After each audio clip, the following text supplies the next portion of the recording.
Guys, good morning. Welcome back to my channel. My name is Cynthia, and on this channel we do everything skincare and lifestyle. If this is your first time on this channel, please do all to subscribe, like, comment and share the video. And if you are a returning subscriber, thank you so much for coming back to watch my videos. So guys, on today's video we are going to be talking about how to repair your damaged skin barrier, most especially if your skin barrier was damaged due to overexfoliation or bleaching. We are going to be tackling it today.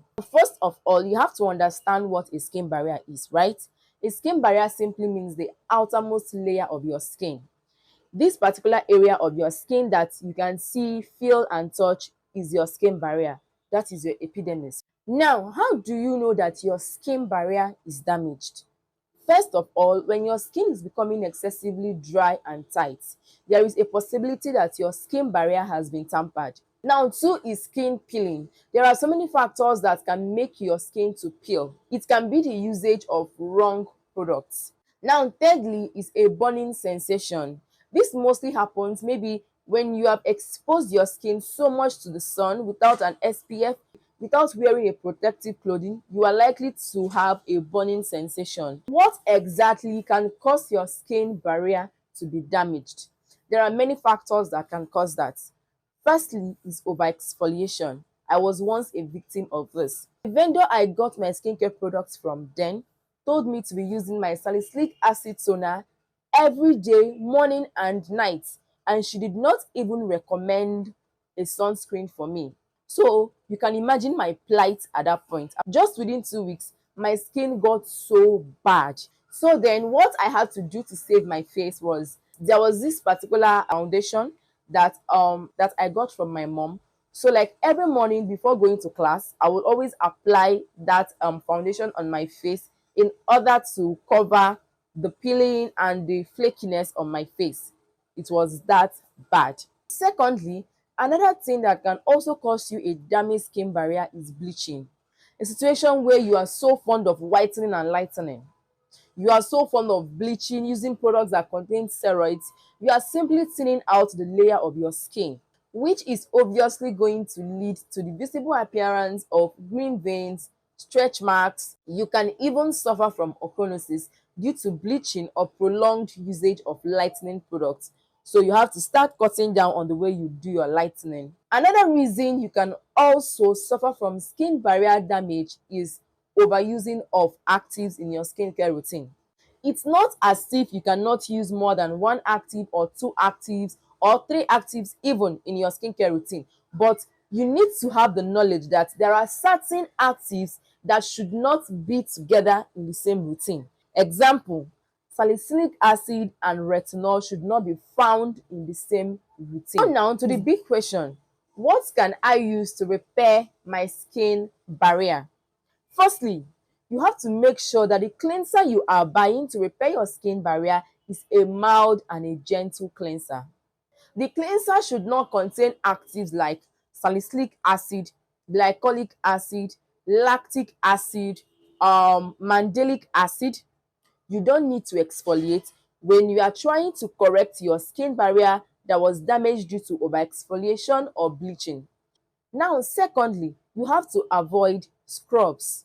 This also includes people with an acne-prone skin. An active acne on your skin is already a damage to your skin barrier. Thirdly, you will do yourself a lot of good by avoiding products that contain fragrance. Fragrance irritates your skin. Fourthly, you have to always protect yourself from the sun. You can't be making an attempt to heal your skin barrier and you are not using a sunscreen. It will not work. So the recommendation of products. Firstly, when it comes to your cleanser, I will always recommend the simple hydrating cleanser. Another option you can also go for is the Face Fact 5 Ceramide Hyaluronic Acid plus Oats. Another option you can also go for is the La Roche Posay. You can also go for the Neutrogena Hyaluronic Acid Cleanser. All these cleansers are wonderful when you want to repair your skin barrier. Coming to your toners, the toner I used was the traditional rose water and glycerin toner. Another brand you can also go for is the Simple Soothing Toner. If you want to add a serum in your routine, the serum I used was the Balance Active Niacinamide Serum. Niacinamide is highly great for skin barrier repair. The ordinary brand also has a niacinamide serum. Now, if you do not want a niacinamide, because some people actually tend to react to niacinamide, then I will advise that you opt for hyaluronic acid serums. Example is the Dr. Rashel. The Face Facts also have, the Ordinary also have. A lot of brands have hyaluronic acid serum. Now, the next, of course, is going to be your moisturizer. Face Facts moisturizing gel cream. Another moisturizer I will still recommend for you is the La Roche-Posay Double Repair Face Cream. A very wonderful brand, although it is at the high end. Another moisturizer again is the Cetaphil Daily Moisturizer. The next is going to be, of course, your sunscreen. From the Dr. Rashel to the La Roche-Posay to the Skin Aqua to the Biore UV, Gavia, Eucerin, Esteline. There are a lot of sunscreens in the market. Just go for the one that your money can buy. You have to be checking out the ingredient list of your skincare products. You have to make sure that your skincare products contain ingredients like hyaluronic acid, ceramide, green tea, oats, glycerin, niacinamide, urea. These are skin barrier ingredients. You have to make sure that any products you are buying to repair your skin barrier has these ingredients, has any of these ingredients in them. It must not have all these ingredients in them, no. But it should have at least 1, 2, or 3 of these ingredients in them. If this video was helpful to you, please do well to give me that thumbs up, subscribe, comment, share this video. All right, bye.